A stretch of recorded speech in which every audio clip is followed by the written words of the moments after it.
2025 group 2ல group 2 2A இதுக்கான certificate upload பற்றி ஏற்கனவே டிஎன்பி சொல்லியிருந்தாங்க. இப்போ என்ன சொல்லியிருக்காங்க அப்படின்னா, சில பேருடைய சர்டிஃபிகேட்ஸ் டிஃபெக்டாக இருக்குது, அதாவது குறைபாடோடு இருக்குது, அவங்கெல்லாம் அப்லோட் பண்ணணும் அப்படின்னு சொல்லி இப்போ ஒரு அனௌன்ஸ்மெண்ட் கொடுத்துருக்காங்க. என்னைக்கு அப்லோட் பண்ணணும் அப்படின்னு சொல்லியிருக்காங்க அப்படின்னா 1/8/2026 முதல் 10/8/2026 இரவு 11:59 வரை. இது ஒரு லாஸ்ட் சான்ஸா சொல்லியிருக்காங்க. இதுக்கு பிறகு எதுவும் பண்ண மாட்டாங்க. இப்போ டிஃபெக்ட் மறுபடியும் நீங்க பண்ணீங்க அப்படின்னா ஸ்ட்ரைட்டாவே உங்களை ரிஜெக்ட் பண்ணிடுவாங்க. இந்த அப்லோடுக்கான இன்டிமேஷன் உங்களுக்கு எஸ்எம்எஸ் வந்திருக்கும், இல்ல மெயில் வந்திருக்கும். இப்போ என்னென்ன சர்டிஃபிகேட் நீங்க அப்லோட் பண்ற மாதிரி இருக்கும், யார் யார் பண்ற மாதிரி இருக்கும், இதுக்கு என்ன பண்ணிருக்காங்க அப்படின்னா ஒரு மெமோ ஒன்று ரிலீஸ் பண்ணிருக்காங்க. அந்த மெமோவோட லிங்கை வீடியோ டிஸ்கிரிப்ஷனில் கொடுத்துருக்கேன். அதை கிளிக் பண்ணி நீங்கள் உங்கள் register number, application number, date of birth கொடுத்து சப்மிட் பண்ணீங்க அப்படின்னா உங்களுடைய சர்டிஃபிகேட்ஸ் என்ன டிஃபெக்ட்ஸ் இருக்குது, எதை அப்லோட் பண்ணணும் அப்படின்னு சொல்லி டீட்டெயில் இருக்கும். ஆல்ரெடி நான் அப்லோட் பண்ணும்போது ஒரு வீடியோ போட்டிருந்தேன். அதாவது உங்கள் சர்டிஃபிகேட்லாம் எப்படியெல்லாம் அப்லோட் பண்ணணும் அப்படின்னு சொல்லி, எப்படி இருக்கணும் சர்டிஃபிகேட்டு அப்படின்னு சொல்லி வீடியோ போட்டிருந்தேன். யாராவது மிஸ் பண்ணியிருந்தீங்க அப்படின்னா திரும்ப ஒரு தடவை சொல்கிறேன். அந்த மாதிரி நீங்கள் சர்டிஃபிகேட் இருக்கான்னு உங்கள் சர்டிஃபிகேட் இருக்கான்னு செக் பண்ணிக்கிங்க. அதை கரெக்ட் பண்ணிவிட்டு மறுபடியும் நீங்கள் அப்லோட் பண்ணுங்க. இப்போ நான் சொல்கிறது ஆல்ரெடி டிஎன்பிசி அனௌன்ஸ் பண்ணது தான், அதனால் ஒரு தடவை செக் பண்ணிக்கிங்க. இதில் என்ன சொல்லியிருக்காங்க அப்படின்னா, தேர்வர்கள் சிக்னேச்சர் நாட் வெரிஃபைடு என உள்ள இணையவழியில் பெறப்பட்ட வகுப்பு சான்றிதழ், தமிழ் வழி கல்வி பயின்றோர் சான்றிதழை பதிவேற்றம் செய்யலாமா? சிக்னேச்சர் நாட் வெரிஃபைடு என உள்ள இணையவழியில் பெறப்பட்ட சான்றிதழ் ஏற்றுக்கொள்ளப்பட மாட்டாது. தேர்வர்கள் முறையான மின் கையொப்பமிட்ட டிஜிட்டல் சிக்னேச்சர், இணைய வழியில் பெறப்பட்ட வகுப்பு சான்றிதழ், தமிழ் வழி கல்வி பயின்றோர் சான்றிதழை பதிவேற்றம் செய்ய வேண்டும். அதாவது நீங்க ஆன்லைன்ல பிஎஸ்எம் கம்யூனிட்டி சர்டிபிகேட் வாங்கியிருந்தீங்க அப்படின்னா அதுல கீழே சிக்னேச்சர் நாட் வெரிஃபைடு அப்படின்னு இருந்துச்சுன்னா அந்த சர்டிபிகேட் உங்களுக்கு செல்லாது, அதை டிஎன்பிசி ரிஜெக்ட் பண்ணிடுவாங்க. அதுக்கு பதிலாக டிஜிட்டலி சைன் அப்படின்னு இருந்துச்சுன்னா அது ஓகே, அதை டிஎன்பிசி அக்செப்ட் பண்ணுவாங்க. இதுல என்ன சொல்லியிருக்காங்க அப்படின்னா, தாயார் பெயரை குறிப்பிட்டு பெறப்பட்ட வகுப்பு சான்றிதழை ஏற்றுக்கொள்ளப்படுமா? அறிவிக்கையில் பிற்சர்க்கை 2 இன்படி தாயார் பெயரை குறிப்பிட்டு பெறப்பட்ட வகுப்பு சான்றிதழ் ஏற்றுக்கொள்ளப்படும். அதாவது என்ன சொல்றாங்க அப்படின்னா, உங்க கம்யூனிட்டி சர்டிபிகேட்ல உங்க அப்பா பேர் இருக்கலாம், இல்லாட்டினா உங்க அம்மா பேர் இருக்கலாம். ஆனா ஹஸ்பண்ட் நேம் வச்சு நீங்க கம்யூனிட்டி சர்டிபிகேட் வாங்கியிருந்தீங்க அப்படின்னா டிஎன்பிசி அதை அக்செப்ட் பண்ண மாட்டாங்க. இதுல என்ன சொல்லியிருக்காங்க அப்படின்னா, இணைய வழி விண்ணப்பத்தின் போது சான்றிதழ் எண்ணை தவறாக பதிவு செய்த தேர்வர்கள் கணினி வழித்தறை சான்றிதழ் சரிபார்ப்பிற்கு சான்றிதழை சமர்ப்பிக்கும் போது கடிதம் ஏதும் பதிவேற்றம் செய்ய வேண்டுமா? இணைய வழி விண்ணப்பத்தின் போது சான்றிதழ் எண்ணை தவறாக பதிவு செய்த தேர்வர்கள் கணினி வழித்தறை சான்றிதழ் சரிபார்ப்பிற்கு சான்றிதழை சமர்ப்பிக்கும் போது கடிதம் ஏதும் பதிவேற்றம் செய்ய தேவையில்லை. அதாவது நீங்க அப்ளை பண்ணும்போது ஆன்லைன்ல ஏதாவது சர்டிபிகேட்டுக்கு நம்பரை தப்பா நீங்க என்டர் பண்றீங்க அப்படின்னா இப்ப ஆன் ஸ்கிரீன் சர்டிபிகேஷன் அதுக்கு என்ன பண்ணுவீங்க, நீங்க சர்டிபிகேட்டை நீங்க அப்லோட் பண்ணுவீங்க. அப்ப சர்டிபிகேட் நம்பர் மாறி இருக்கும். இது எதுவும் ப்ராப்ளம் வருமா அப்படின்னா கண்டிப்பா வராது. டிஎன்பிசி அதை அக்செப்ட் பண்ணுவாங்க. இதுல என்ன சொல்லியிருக்காங்க அப்படின்னா, வகுப்பு சான்றிதழில் தேர்வரின் பெயர், தேர்வரின் தந்தை பெயர் தவறாக இருப்பின் சான்றிதழ் ஏற்றுக்கொள்ளப்படுமா? வகுப்பு சான்றிதழில் தேர்வரின் பெயர், தேர்வரின் தந்தை பெயர் தவறாக இருப்பின் சான்றிதழ் ஏற்றுக்கொள்ளப்பட மாட்டாது. அதாவது டிஎன்பிசி என்ன சொல்றாங்க அப்படின்னா, உங்க கம்யூனிட்டி சர்டிபிகேட்ல உங்க நேமோ இல்ல உங்க ஃபாதர் நேமோ ஏதாவது மிஸ்டேக் இருந்துச்சு அப்படின்னா அந்த சர்டிபிகேட்டை டிஎன்பிசி அக்செப்ட் பண்ண மாட்டாங்க. அந்த மாதிரி தப்பா இருந்துச்சு அப்படின்னா அதுக்கு என்ன பண்றது அப்படின்னா, அதுக்கு ஒரு அண்டர்டேக்கிங் லெட்டர், அதாவது சுய உறுதிமொழி கடிதம் ஒன்றை நீங்க அட்டாச் பண்ணணும். முன்னெல்லாம் அதை என்ன பண்ணணும் அப்படின்னா நீங்களே கைப்பட எழுதி அதை நீங்க அப்லோட் பண்ணணும். இப்ப அப்படி கிடையாது, அவங்களே ஒரு ஃபார்மேட் கொடுத்துருக்காங்க. அந்த ஃபார்மேட்டை இந்த வீடியோ லாஸ்ட்ல சொல்றேன். மிஸ் பண்ணாம பாருங்க.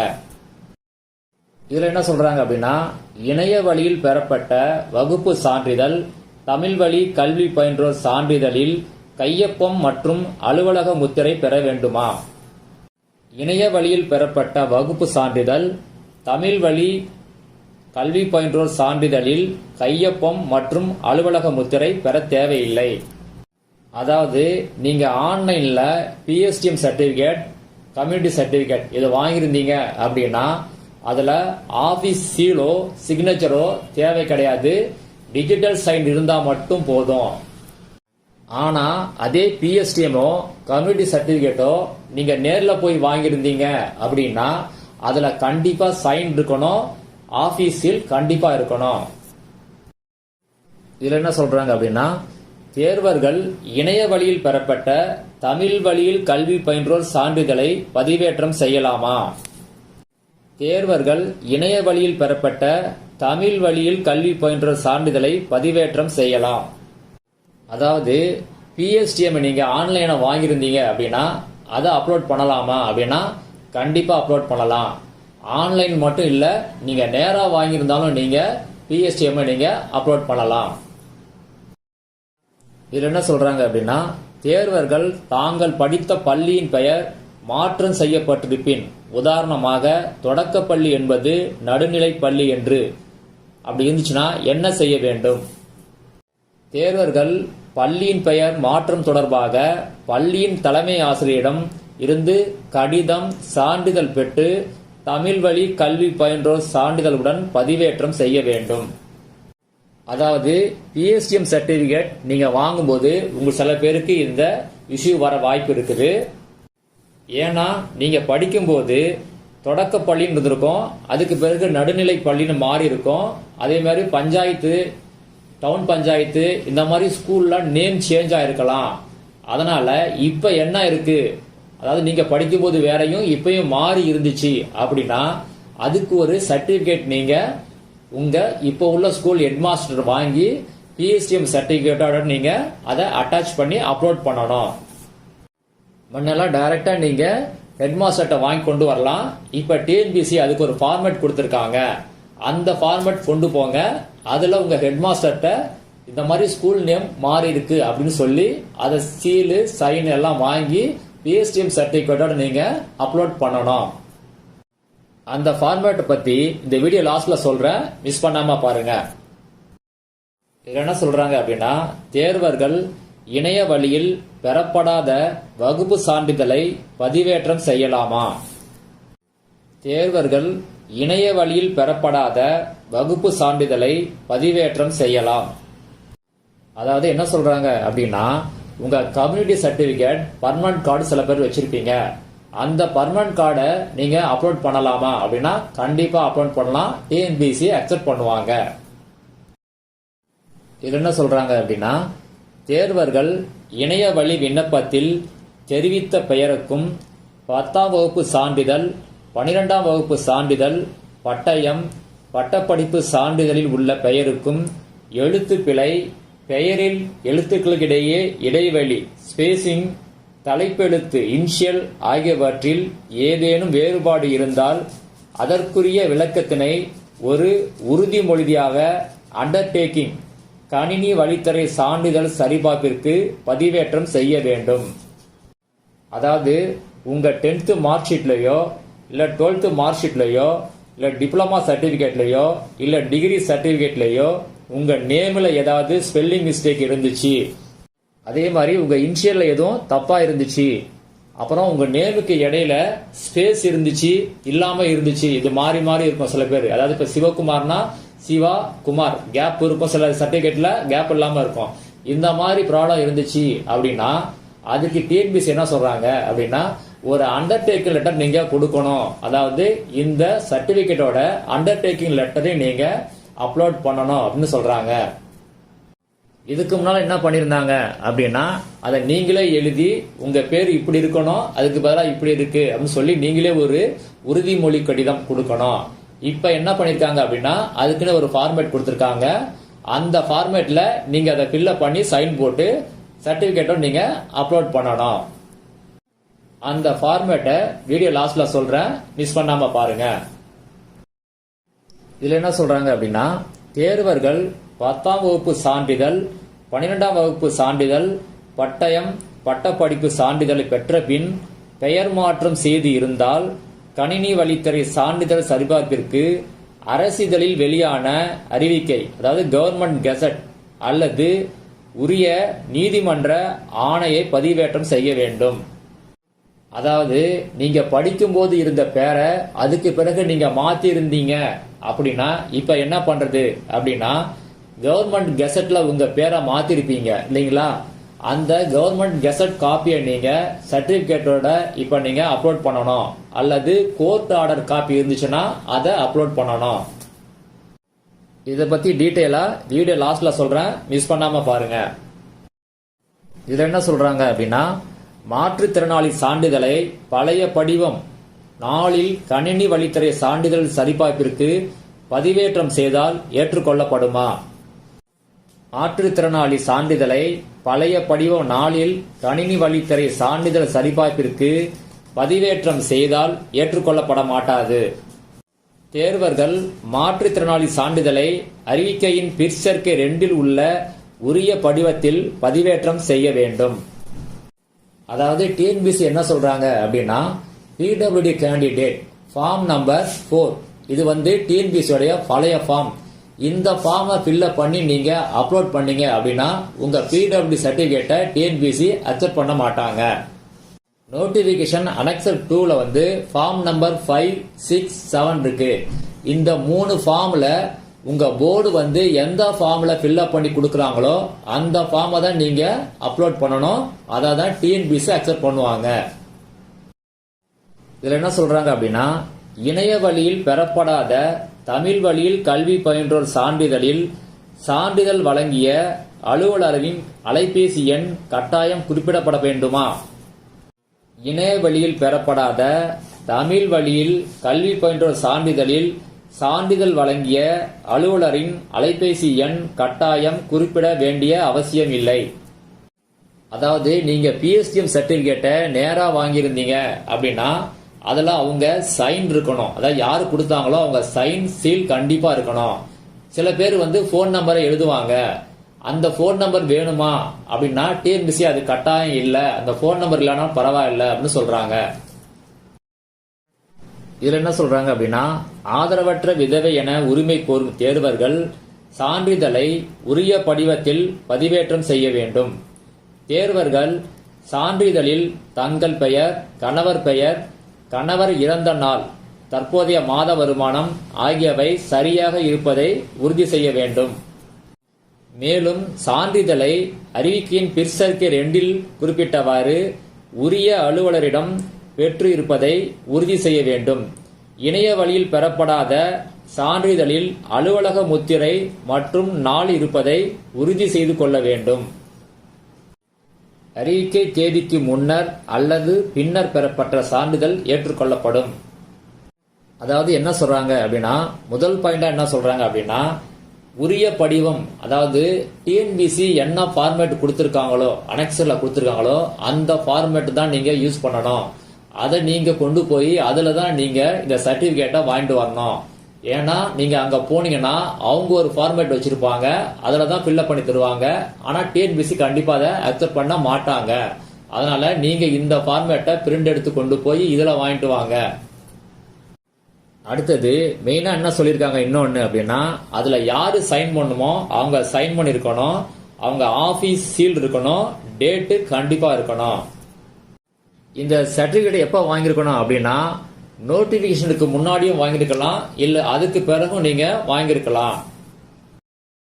இதுல என்ன சொல்லியிருக்காங்க அப்படின்னா, இணைய வழி விண்ணப்பத்தின் போது தெரிவித்த வகுப்பு சான்றிதழ், தமிழ் வழி கல்வி பயின்றோர் சான்றிதழில் ஏதேனும் பிழைகள் இருப்பின் பிழைகளை சரி செய்து புதிய சான்றிதழை சான்றிதழ் சரிபார்ப்பின் போது பதிவேற்றம் செய்யலாமா? இணைய வழி விண்ணப்பத்தின் போது தெரிவித்த வகுப்பு சான்றிதழ், தமிழ் வழி கல்வி பயின்றோர் சான்றிதழில் ஏதேனும் பிழைகள் இருப்பின் பிழைகளை சரி செய்து புதிய சான்றிதழை சான்றிதழ் சரிபார்ப்பின் போது பதிவேற்றம் செய்யலாம். அதாவது நீங்க அப்ளை பண்ணும்போது ஒரு சர்டிபிகேட் வாங்கியிருப்பீங்க, அதாவது பிஎஸ்டிஎம் சர்டிபிகேட், கம்யூனிட்டி சர்டிபிகேட். அதை அந்த நம்பர் வச்சு நீங்க அப்ளை பண்ணிருப்பீங்க. இப்ப அதுல ஏதாவது மிஸ்டேக் இருக்கு நீங்க கண்டுபிடிச்சீங்க அப்படின்னா வேற சர்டிபிகேட் நீங்க வாங்கி அப்லோட் பண்ணலாமானா கண்டிப்பா பண்ணலாம். அதனால இப்ப ஏதாவது மிஸ்டேக் இருந்துச்சு அப்படின்னா பிஎஸ்டிஎம் அதே மாதிரி கம்யூனிட்டி சர்டிபிகேட் இதை நீங்க இப்ப புதுசா வாங்கி அப்லோட் பண்ணலாம். இதுல என்ன சொல்லியிருக்காங்க அப்படின்னா, மாற்றுத்திறனாளி தேர்வர்கள் மாற்றுத்திறனாளி அடையாள அட்டை ஐடென்டி கார்டு மற்றும் உதவிகள் பதிவு புத்தகம் பாஸ்புக் ஆகியவற்றை கணினி வழித்தறை சான்றிதழ் சரிபார்ப்பிற்கு பதிவேற்றம் செய்தால் ஏற்றுக்கொள்ளப்படுமா? மாற்றுத்திறனாளி தேர்வர்கள் மாற்றுத்திறனாளி அடையாள அட்டை ஐடென்டி கார்டு மற்றும் உதவிகள் பதிவு புத்தகம் பாஸ்புக் ஆகியவற்றை கணினி வழித்தறை சான்றிதழ் சரிபார்ப்பிற்கு பதிவேற்றம் செய்தால் ஏற்றுக்கொள்ளப்பட மாட்டாது. தேர்வர்கள் மாற்றுத்திறனாளி சான்றிதழை அறிவிக்கையின் பிற்சறிக்கை 2 குறிப்பிட்டவாறு உரிய படிவத்தில் பதிவேற்றம் செய்ய வேண்டும். இது நான் ஏற்கனவே சொன்னதுதான். அனெக்சர் 2ல ஃபார்ம் நம்பர் 5, 6, 7 இருக்கும். இந்த 3 ஃபார்ம்ல உங்க போர்டுல எதுல ஃபில்அப் பண்ணி கொடுக்கறாங்களோ அதை தான் நீங்க அப்லோட் பண்ணணும். வேற ஃபார்மை நீங்க அப்லோட் பண்ணக்கூடாது. அதே மாதிரி அதுக்கு பதிலாக நீங்க உங்க ஐடி கார்டையோ இல்ல பாஸ்புக்கையோ நீங்க அப்லோட் பண்ணக்கூடாது. அதை டிஎன்பிஎஸ்சி அக்செப்ட் பண்ண மாட்டாங்க. அடுத்தது உங்க நேம்ல ஏதாவது சேஞ்ச் இருந்துச்சு, ஏற்கனவே சொன்ன மாதிரி நேம்ல ஸ்பெல்லிங் மிஸ்டேக், இனிஷியல், ஸ்பேஸ் இதெல்லாம் இருந்துச்சு, ப்ராப்ளம் இருந்துச்சு அப்படின்னா அதுக்கு ஒரு அண்டர்டேக்கிங் லெட்டர் சொல்லியிருந்தேன். அந்த அண்டர்டேக்கிங் லெட்டர் தான் இப்போ நம்ம பார்க்க போறோம். இதோடைய லிங்கை வந்து நான் வீடியோ டிஸ்கிரிப்ஷன்ல கொடுத்துருக்கேன். நீங்க அதை டவுன்லோட் பண்ணி அதை பிரிண்ட் எடுத்து அதை ஃபில்அப் பண்ணி நீங்க அப்லோட் பண்ணணும். இப்போ அதை எப்படி ஃபில்அப் பண்றது அப்படிங்கிறத பார்க்கலாம்.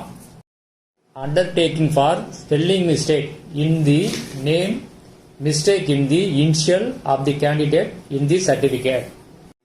First dashல உங்க நேம் எழுதிக்கிங்க. அடுத்த டேஷ்ல உங்க ஃபாதர் நேம் எழுதிக்கிங்க. அடுத்த டேஷ்ல என்ன எழுதணும் அப்படின்னா உங்க நேம் என்ன தப்பா இருக்கோ அந்த தப்பான நேமை அதுல எழுதிக்கிங்க. அடுத்த டேஷ்ல எந்த சர்டிபிகேட் அந்த சர்டிபிகேட் நேமை எழுதிங்க. அடுத்த டேஷ்ல உங்க கரெக்டான நேமை எழுதிங்க. அடுத்தது டேட்டு பிளேஸ் எழுதிங்க. அடுத்தது சிக்னேச்சர் போட்டுங்க. அடுத்தது நேம் எழுதிக்கிங்க. அடுத்தது ரிஜிஸ்டர் நம்பர், அதுக்கு அடுத்தது நோட்டிபிகேஷன் நம்பர் அண்ட் டேட். இது நீங்க அப்ளை பண்ண பிறகு இந்த ரிஜிஸ்டர் நம்பர் கொடுப்பாங்க பார்த்தீங்களா, அதை எழுதணும். நோட்டிபிகேஷன் டேட் என்னைக்கு அது நம்பர், அதாவது டிஎன்பிஎஸ்சி குரூப் 4க்கு எப்ப நோட்டிபிகேஷன் தராங்களோ அந்த நம்பரையும் அந்த டேட்டையும் அதில் எழுதணும். இப்ப நீங்க ஸ்கிரீன்ல பாக்குறது கம்யூனிட்டி சர்டிபிகேட்ல உங்க நேம்ல இல்ல உங்க ஃபாதர் நேம்ல இல்ல உங்க மதர் நேம்ல ஏதாவது மிஸ்டேக் இருந்துச்சு அப்படின்னா இந்த ஃபார்மை தான் நீங்க ஃபில்அப் பண்ணி அந்த சர்டிபிகேட்டோட நீங்க அப்லோட் பண்ணணும். இதை எப்படி ஃபில்அப் பண்றதுன்னு பார்க்கலாம். முதல் டேஷ்ல உங்க பேரை எழுதிக்கிங்க. அடுத்தது 2வது டேஷ்ல உங்க அப்பா பேரை எழுதிக்கிங்க. 3வது டேஷ்ல உங்க அட்ரஸை எழுதிக்கிங்க. அடுத்த டேஷ்ல என்ன பண்ணுங்க அப்படின்னா உங்க தப்பான நேம் இருக்கு பார்த்தீங்களா அதை எழுதுங்க. அதுக்கு அடுத்த டேஷ்ல உங்க கரெக்டான நேமை எழுதுங்க. கீழே வந்து பிளேஸ் டேட் போட்டுங்க. அடுத்தது உங்க சிக்னேச்சர் போட்டுங்க. அடுத்து உங்க நேம் எழுதிருங்க. ரிஜிஸ்டர் நம்பர் எழுதிங்க. நோட்டிபிகேஷன் நம்பர், டேட் இதை எழுதிடுங்க. இப்போ நீங்க ஸ்கிரீன்ல பாக்குறது பிஎஸ்டிஎம் சர்டிபிகேட் அப்ளை பண்றவங்களுக்கு ஸ்கூல் நேம் சேஞ்ச் ஆயிருந்துச்சு அப்படின்னா இந்த ஃபார்மேட்டை தான் ஃபில்அப் பண்ணி நீங்க பிஎஸ்டிஎம் சர்டிபிகேட்டோட அப்லோட் பண்ணணும். இந்த ஃபார்மை நீங்க ஸ்கூலுக்கு கொண்டு போனீங்க அப்படின்னா உங்க ஸ்கூல் ஹெட் மாஸ்டர் ஃபில்அப் பண்ணி கொடுத்துருவாங்க. இதுல உங்க ஸ்கூல் ஹெட் மாஸ்டருடைய சைன் இருக்கணும், நேம் இருக்கணும், டெஸ்டினேஷன் இருக்கணும், சீல் இருக்கணும். அப்படி ஸ்கூல் ஹெட் மாஸ்டர் இல்ல அப்படின்னா அதுக்கு பதிலாக யாரு இன்சார்ஜ் இருக்காங்களோ அவங்க சைன் பண்ணலாம்.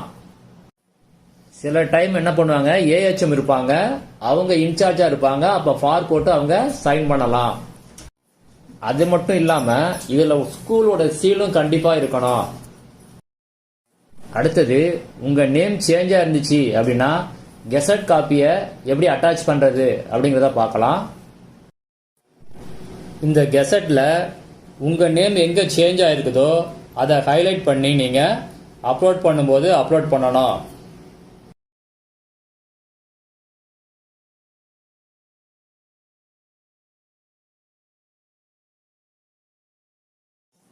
இந்த வீடியோவில் சொன்ன ஃபார்மேட் எல்லாம் வீடியோ டிஸ்கிரிப்ஷனில் லிங்க் கொடுத்துருக்கேன், டவுன்லோட் பண்ணிக்கிங்க. அடுத்த வீடியோவில் மற்ற அப்டேட் எல்லாம் பற்றி பார்க்கலாம்.